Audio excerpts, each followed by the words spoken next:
Yeah, let's just ramble a little bit. We'll see where it goes. Um, my name's Ashton. I'm 25, and I work a construction job right now. I don't know what I wanted to talk about, but I figured I'd just start talking at some point. Maybe I'd ramble on about something. So currently, what do I want to talk about? How about, you know what? Let's talk about Evangelion, sort of. I've watched the show already. I'm rewatching it again because it's been what, over 10 plus years, maybe 13, since I've actually, maybe no, much longer than that. I think when it first aired on Adult Swim on TV late at night, maybe I was around 8 or 9 when I first started watching that show. So that's almost 15 years ago when I first started watching that show. Interesting. It's been a wow. I don't want to admit that. That makes me feel old. um, but yeah, no, I think watching this years later, is interesting because I think I have a much more, what's the word I should use? I have a much more emotionally objective perspective, possibly, I would say, on the, I guess, concept of the show. I think it's interesting because internally I recognize some of those things, but now as an adult, I understand those concepts far better than I, excuse me, originally did. And it's funny to see how I actually compare those to currently how I am in life, I guess, or I guess how I grew up. Because I guess the kind of thing that really sticks out, I guess, or sticks with people is, for me at least, Shinji Hikari, the main character.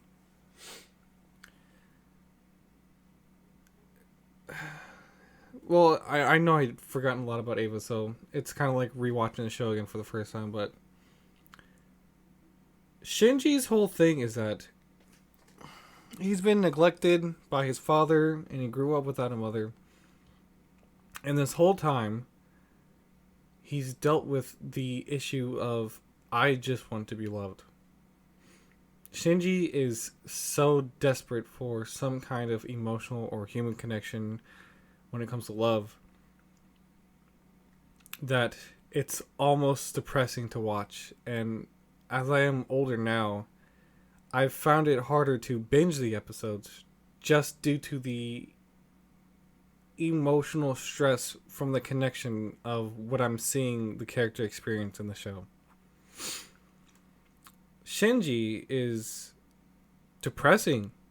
He's insanely depressing, but I guess for adult Ashton, I think the most interesting thing that I've discovered about rewatching the show at my point in life and at my age right now is that I'm far more interested in seeing the depression and the depravity of what it looks like through the creator's eyes of the show, about how horrible being deprived of human connection can be for a child. Shinji, he's so desperate for attention. He craves it. He's a man being controlled by the very thing he wants more than anything else in the entire world.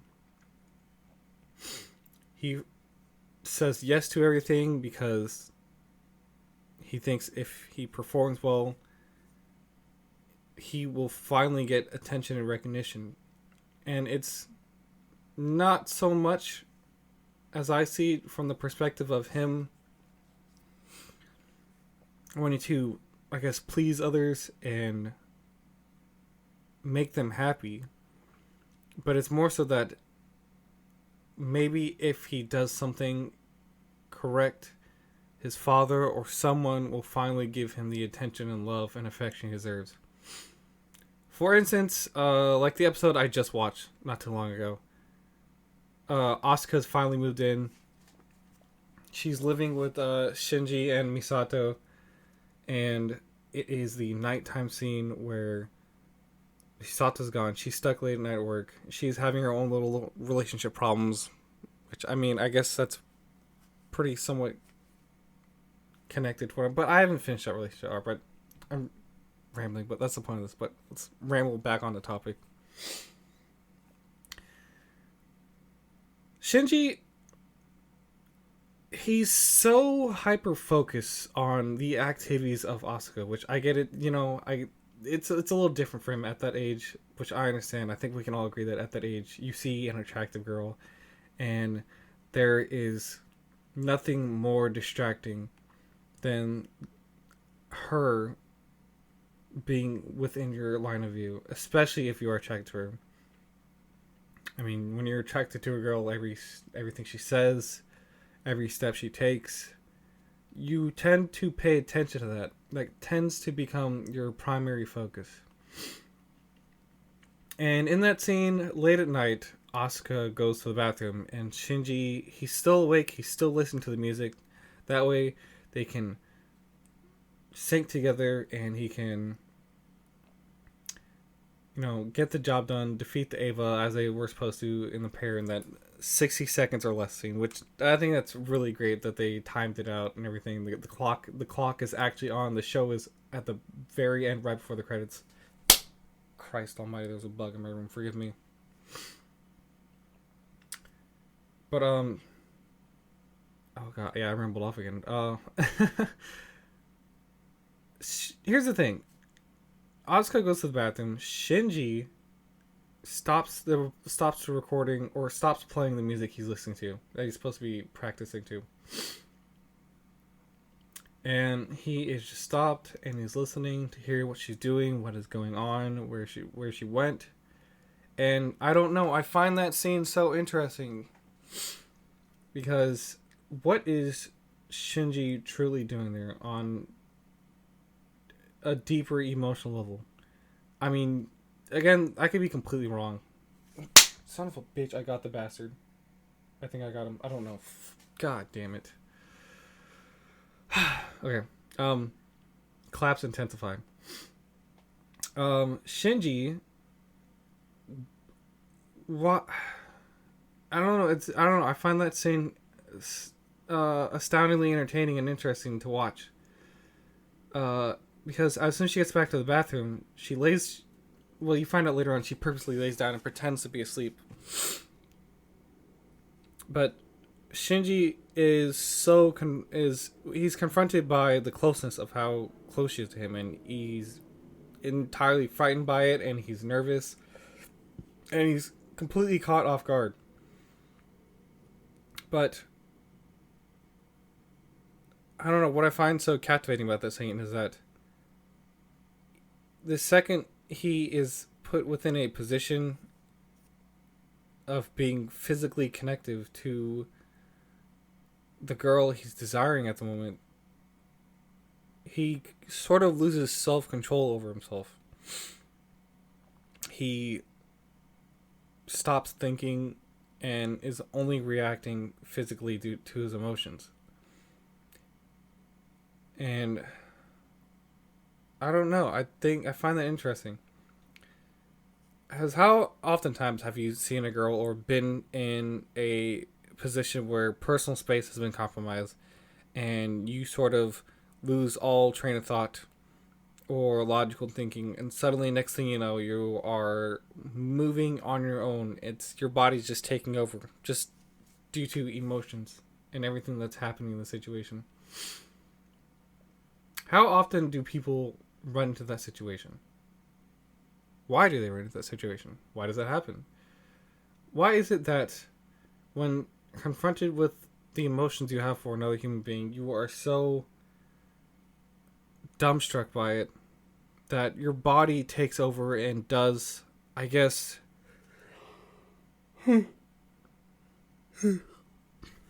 excuse me.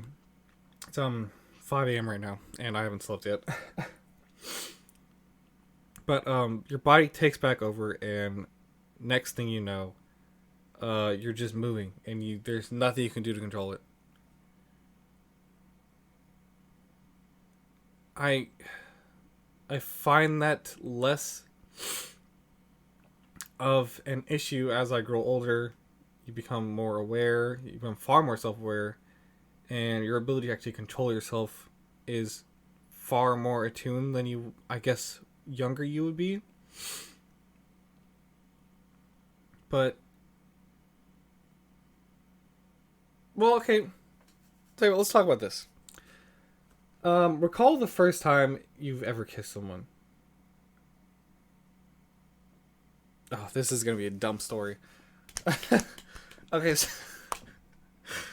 I'm gonna leave the girl's name out because yeah, it's probably for the best. So the first time I ever kissed a girl, when was the first? I'm pretty sure the first time I ever kissed a girl was in a Barnes and Nobles. Oh man. Okay, so I met this girl at church, right? We both went to the same church, right? I thought she was hot, right? She's attractive. I thought she was hot. I guess she seemed to think I was cute or whatever. Even though later on she told me she told me she wanted a gangster, which God, it's okay. Look, older me look back and this says, "Oh my God, what is this white girl trying to get herself into?" Saying she wants a gangster, and me saying, "Yeah, I'm real gangster," but obviously I'm just saying that just to get the girl, but I don't really care about being gangster. I'm just the guy at that place and time that is attracted to this girl. But back to the thing. Yeah, Barnes and Nobles, public store, Barnes and Nobles. I think I was 14 at the time. I was in 8th grade. I know I was in 8th grade. Never kissed a girl before. Yeah, held a girl's hand, dated a girl. I remember before there was another girl, and she was like, "Hey, meet me after athletics, and I want you to kiss me goodbye before you leave." And I'm growing up, I wasn't the most confident guy. I wasn't the most confident guy, but I've over the past like 3 or 4 years, maybe I would say, I've grown far more comfortable with myself as a person and the things I do and the things I'm capable of and how I interact with other people. I've become far more comfortable with that. And I remember I told myself, I guess at that age, you're hyping yourself. Well, they're new experiences. So when you're hyping yourself up, and you're like, yeah, I can do this. This is easy. Look, all I have to do is walk up, plant my lips on her, and boom, we're done. And it comes that time of the day, and then it gets to the point where I have to go meet her, kiss her, and I run straight to the pickup area so my mom can pick me up because I am just terrified the idea of kissing another girl and I guess putting yourself out there emotionally or physically like that.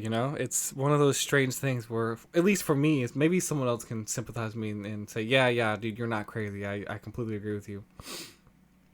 But it's just one of those things where I panicked and I ran for the hills. But this time, at least for the Barnes Noble section of the story, I don't know. Well, I guess it was a lot easier to deal with because I was in the moment at the time.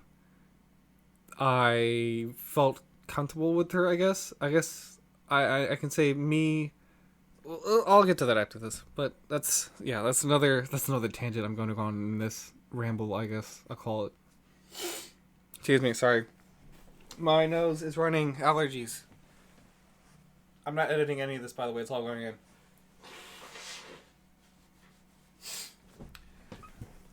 Maybe you want to write something more scripted.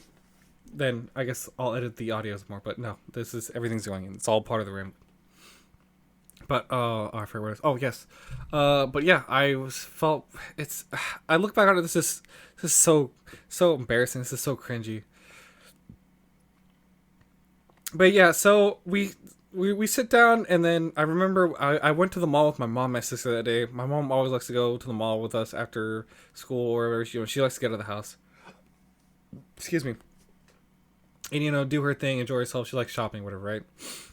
So I was there. I was texting her. I was like, "Oh yeah, I'm at the mall with my mom," and she's like, "Oh my gosh, I'm at the fair because there was a fair in the mall parking lot that day. The little state pop-up fairs or whatever you want to call them. Haven't been to one of those in years, so I really don't remember. But I remember she was there with her two friends. One of them was a girl. The other one was this guy. And I remember because she told me that her guy friend liked her, but she didn't like him back because he was too nerdy. So I guess the gangster thing plays into that aspect. Whatever. But yeah. So I'm in a Barnes and Nobles. Right. We meet. I said, "Yo, let's meet up in the Barnes." She's like, "Yeah, it's right out. The Barnes and Nobles is right outside of the fair, whatever, or the fair, or I should say, the fair is right outside the Barnes and Nobles." But so I go there. I meet her there, right? We meet up. We sit down in a chair. She sits on my lap. Again, we're just.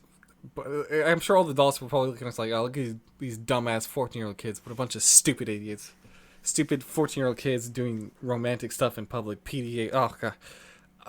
Again, I've changed. I would maybe not change, but I've. What's the F word I should use? Fortified? No. Forged? No. I have firmly planted myself in my ways and who I am as a person. I guess that's probably the good thing to do, right? I think that's the right thing to do, or right thing to say. But yeah, so we're sitting down, and then me and my I guess conniving little self says to myself, "Oh, I can't be here." So I tell her like, "Hey, we can't be here." My mom's walking the mall. She's gonna see us, right? Because she wants to kiss me, right? She's made it very clear she wants to kiss me. She wants to make out, right? So she's like, "Okay, cool. Let's go somewhere else in the store, right?" So we're walking around and I guess we find this little hallway that like leads. I guess maybe like a little like I think there was a door. I don't remember. I haven't been in the bar in a long time. But it was this little secluded hallway away from all the bookshelves and people, I guess. And so she sits down, and then she's like explaining because like I think I told her I've never kissed a girl before. Maybe I've never made out with a girl. I don't remember. Those details are kind of fuzzy, but I remember I sat down and we started making out, and that was, I don't know, I thought it was so weird because I would open my eyes and then I would see adults walking by, and the staring eyes probably going, "What the fuck? There are 240 just making out in a Barnes and Nobles." so, so yeah, that's just, I don't know, that's just one of those weird things. But all right, let me try to rope this back in to the whole Abigail thing.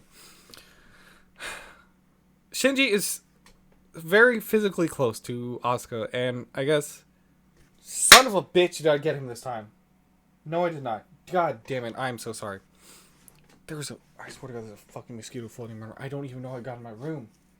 I'm on the second floor. How did the mosquito get to my room? You have to go through 2 doors to get to my room. Anyways, Shinji is in a physically compromised space, right? They are, the personal space is completely gone. They are intertwined, right? He is beyond close.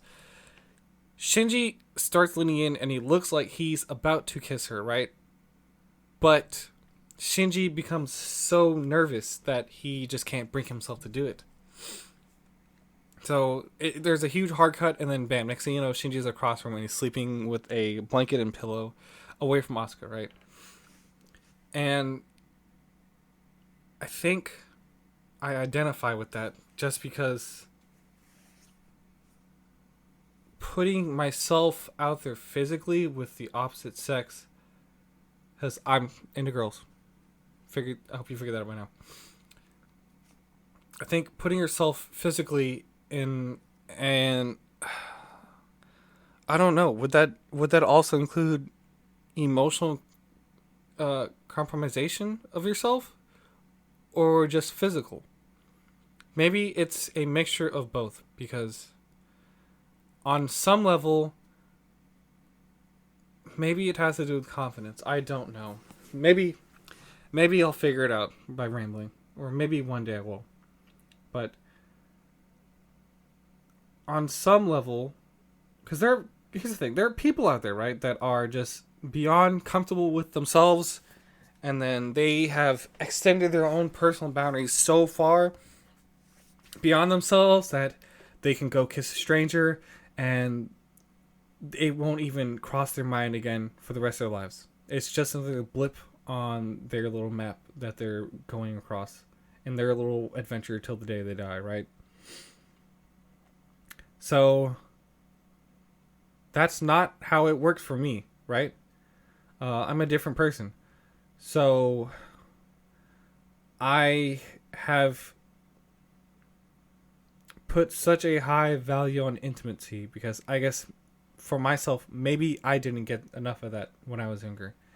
Because I guess the reason why I'm so involved with video games is because those were sort of what kept me company for younger me. Because whenever I didn't have anybody to play with, I didn't have my brother to play with, I didn't have my parents to play with because they grew up in the era like just with budding technology, right? Technology's starting out. It's already going, but it's still slowly getting going, right? Back in the old era where we had those giant TV-sized PC monitors, right? The glass screen is convex because caves go in, right? Boom, there you go. I remember something from school. Those convex screens that were like they still generated static across the glass. Those old keyboards, all the computers were like the same. That odd, very dirty white color, right? So they grew up in that era, and so I grew up with like the Nintendo Entertainment System, right? That and the Sega Genesis, and I still have that early memory of going to Toys R Us. Yep, that's right. That's back when Toys R Us was a thing, and they sold games, right? Video games. I remember going there with my dad and my brother, and we bought the original Game Boy. Yeah, yeah, that's right. We bought the original Game Boy. And then I guess later on we bought a Game Boy Color, but I remember we bought the original Game Boy, and then me and my brother both got copies of Pokemon because that was super hot back then. And then I guess Pokemon somewhat still is, but that's a story. That's a debate / topic with myself for another time. But I grew up playing video games to help, I guess, occupy myself, or as I've come to identify it as keeping myself occupied, right? So that took up all of my free time because that helped me, I would say, cope with the loneliness I would feel. And due to all that loneliness, I guess making emotional connections with other people was never something I found so easy. It was always easier to run away from other people and then, avoid making those emotional connections you would make with somebody else. So, finding that comfortness, that's not a word. Finding that comfort in someone else was something I never truly found easy for myself. My personal boundaries were not so far outside of myself that I could just walk up and say, hey, hi, let's be friends.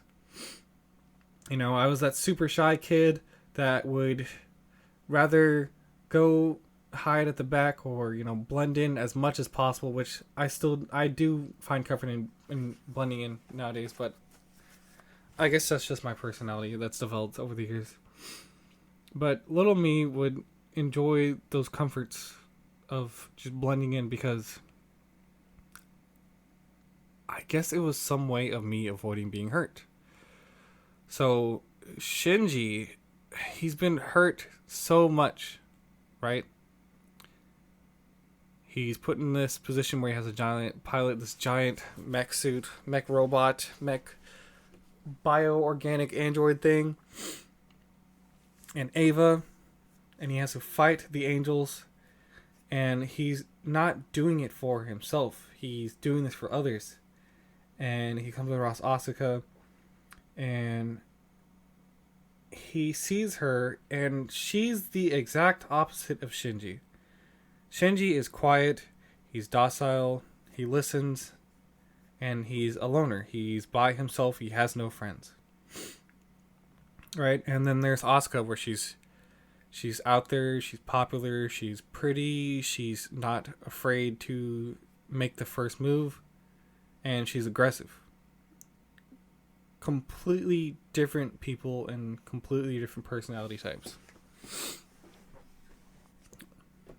When Shinji zigs, Asuka zags. There's couldn't be more opposites. But again, with me, when I found those other people that were willing to be that outgoing person, I think that was so helpful for me because I wasn't gonna say hi. But the fact that someone else was willing to say hi for me did me wonders.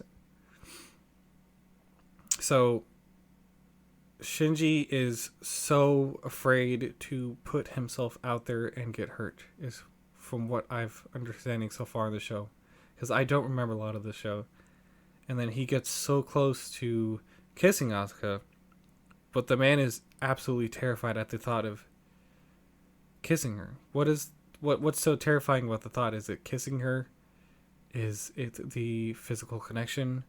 Is it the possibility of the emotional connection? Is it the possible ramifications of getting in trouble for kissing someone that is asleep? What is it? I don't know. And I think I've rambled on long enough for this. I have to come up with almost 30 minutes of visuals. I think that's enough. I don't know. Maybe I said something interesting. Maybe I said something that, I don't know, helped you. I don't know. Maybe this is enjoyable. Maybe I'll do this again. I don't know. Maybe.